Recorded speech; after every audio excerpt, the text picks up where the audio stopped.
देखेला जाबुन वो गिरौदपुर में लाला, चला देखेला जाबुन वो गिरौदपुर में लाला। चन्ना देखेला जाबन गा गिरौदपुर में लाला, चन्ना देखेला जाबन गा गिरौदपुर में लाला। गुरु बाबा के दर्शन पाबो, गुरु बाबा के दर्शन पाबुन, चढ़ा ले बोनरियर भेलाला भेलाला भेलाला। चन्ना देखेला जाबन गा गिरौदपुर में लाला, चन्ना देखेला जाबन गा गिरौदपुर में लाला।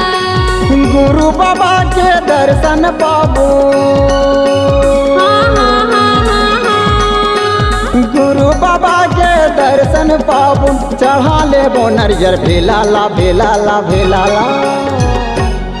चन्ना देखेला जाबन गा गिरौदपुर में लाला, चन्ना देखेला जाबन गा गिरौदपुर में लाला।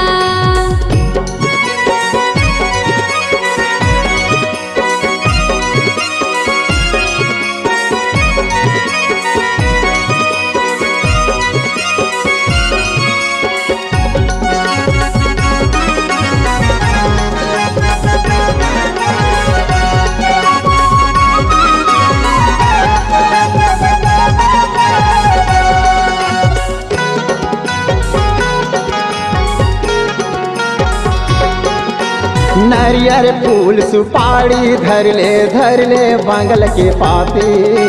गुरु बाबा के चरण मना के बन जाबो चरण के दासी, गुरु बाबा के चरण मना के बन जाबो चरण के दासी।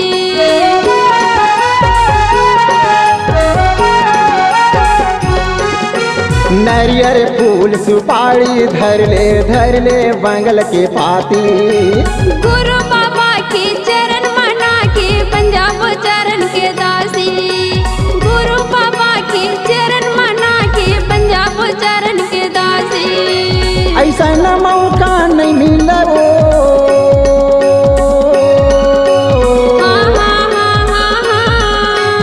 ऐसा न मौका नहीं मिला वो, ऐसा न मौका नहीं मिला वो। कहा था मैं तोला तोला तोला। चन्ना देखेला जाबन गा गिरौदपुर में लाला, चन्ना देखेला जाबन गा गिरौदपुर में लाला।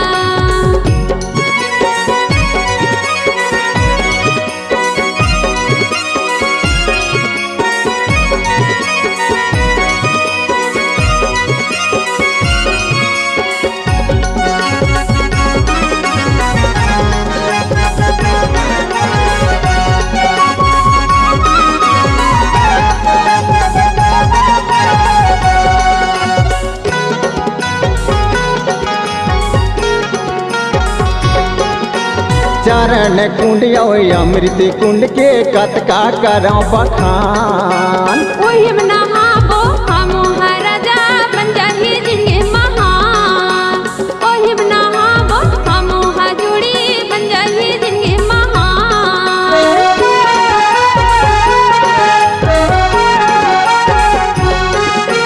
चरण कुंड अमृत कुंड के कतका करो बखान। ओहि में नहाबो हम राजा बन जाहि जिंदगी महान, ओहि में नहाबो हम जुड़ी बन जाहि जिंदगी महान। काहे ठिकाना जिंदगी के वो,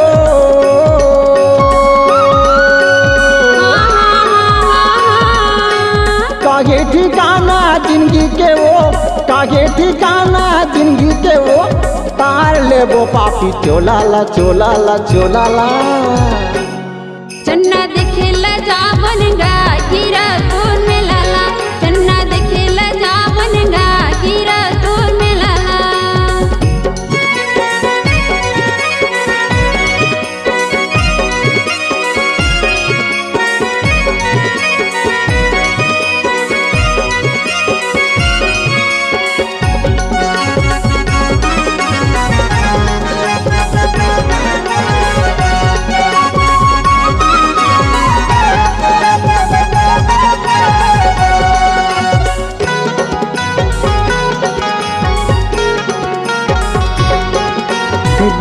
बाबा के चंदन खड़ा हो ओही माँ माथ नवाबो।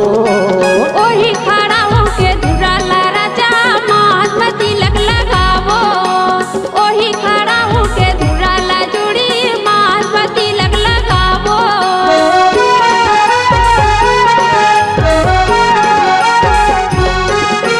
गुरु बाबा के चंदन खड़ा हो ओही माँ माथ नवाबो। ओही खड़ा होके दुराला राजा माथ में तिलक लगावो। ओही खड़ा होके दुराला जोड़ी माथ में तिलक लगावो। कहाँ जाबे तहाँ चारों धाम, कहाँ जाबे तहाँ चारों धाम, कहाँ जाबे तहाँ चारों धाम, खाए ला झेल झमेलाला। चन्ना देखे ला जावनगा हीरा तोर में लाला। चन्ना देखे ला जावनगा हीरा तोर में लाला। गुरु बाबा के दर्शन पाबो, गुरु बाबा के दर्शन पाबो। चढ़ा लेबो नरियर भेलाला भेलाला भेलाला। चन्ना देखे ला जावनगा हीरा तोर में लाला। चन्ना देखेला जावन वो गिरो तोर में लाला। चन्ना देखे ला जावनगा हीरा तोर में लाला। चन्ना देखेला जावन वो गिरो तोर में लाला। चन्ना देखेला जावन वो गिरो तोर में लाला। चन्ना देखेला जावन वो गिरो तोर में लाला। अगर आप अपनी आवाज को एक नया आयाम देना चाहते हैं तो चले आइए मल्टी ट्रैक डिजिटल रिकॉर्डिंग के लिए संपर्क करें HK म्यूजिक कंपनी, कोटा डबरी, चांपा, छत्तीसगढ़। मोबाइल नंबर है 9329238487 और 8085380339।